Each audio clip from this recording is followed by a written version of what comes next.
Hey, what's up, everyone? Welcome back to the channel. So today we're talking about something that most personal finance creators completely avoid. And honestly, that's a mistake. Because whether you're watching from the US, Europe, the Middle East, or anywhere else in the world, this topic affects your wallet whether you like it or not. Today we're breaking down how war, actual armed conflict, directly hits your personal finances. Not just some vague, the economy got worse stuff. I mean your grocery bill, your gas pump, your investments, your job. Let's get into it. Okay, so first, let's just ground this with a real example. When Russia invaded Ukraine in February 2022, oil prices jumped over 30% in just a few weeks. 30%. That's not a blip, that's a shockwave. And here's the thing, you didn't have to live anywhere near Eastern Europe to feel it. People in Texas, and Germany, and London, everyone felt it at the pump. That's the first and most immediate way war hits your finances. Energy prices go crazy. Here's why. Wars,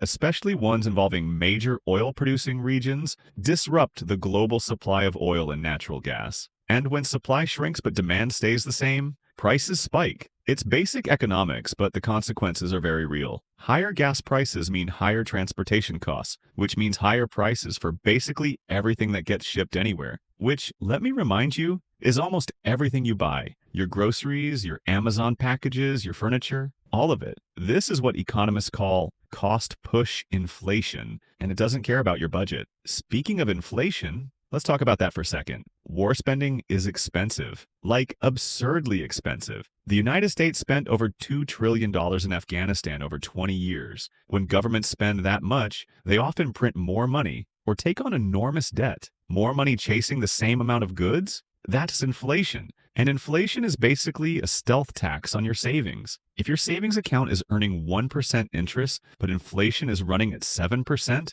you are losing purchasing power every single day. Your money is quietly shrinking while just sitting there. Now here's where it gets personal. Your investments. If you have a 401k, a pension, stocks, mutual funds, anything tied to the market, war creates serious volatility. Markets hate uncertainty. When conflict breaks out, investors panic, and stock markets often drop fast. During the Gulf War in 1990, the S&P 500 fell about 20% in a matter of months. Now markets tend to recover, and historically they do. But if you're close to retirement or if you panic and sell during a dip, that loss becomes very real very fast. Timing matters enormously, and war has a nasty habit of messing with timing. Let's also talk about something people don't think about enough: currency risk. When a country is at war or even near one, its currency can weaken dramatically. We saw this in Turkey, in Argentina, in many countries that experienced political and military instability. A weaker currency means imports become more expensive, which means more inflation, which means your purchasing power drops. If you have savings in a volatile currency, war-driven instability can erode those savings shockingly fast. This is actually one reason why gold prices tend to rise during conflicts. People flee to assets they trust when currencies feel unreliable. And here's one people really don't think about: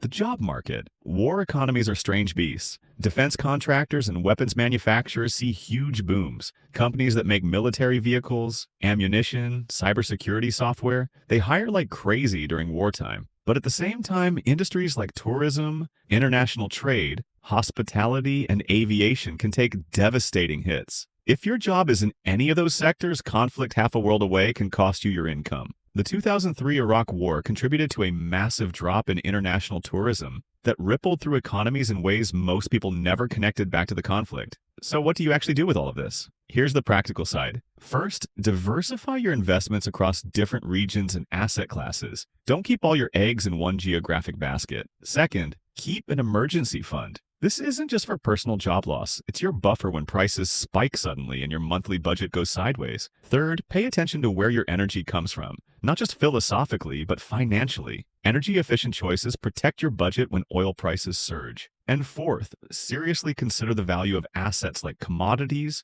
real estate, or inflation-protected bonds as part of your portfolio. During inflationary war periods, these tend to hold their value far better than cash or standard bonds. Look, the goal here isn't to be pessimistic or scary. Most people will go their whole lives never being directly in a conflict zone. But the financial shockwaves from war travel fast and they travel far. Understanding how that works puts you ahead of the curve. The people who came out of the 2022 energy crisis in decent shape weren't the ones who got lucky. They were the ones who had diversified, stayed invested, and didn't panic. So if this gave you a new way to think about your money, drop a comment, let me know your thoughts. And if you haven't yet, hit that subscribe button because we break down stuff like this every single week. Catch you in the next one. Take care of yourself and take care of that wallet.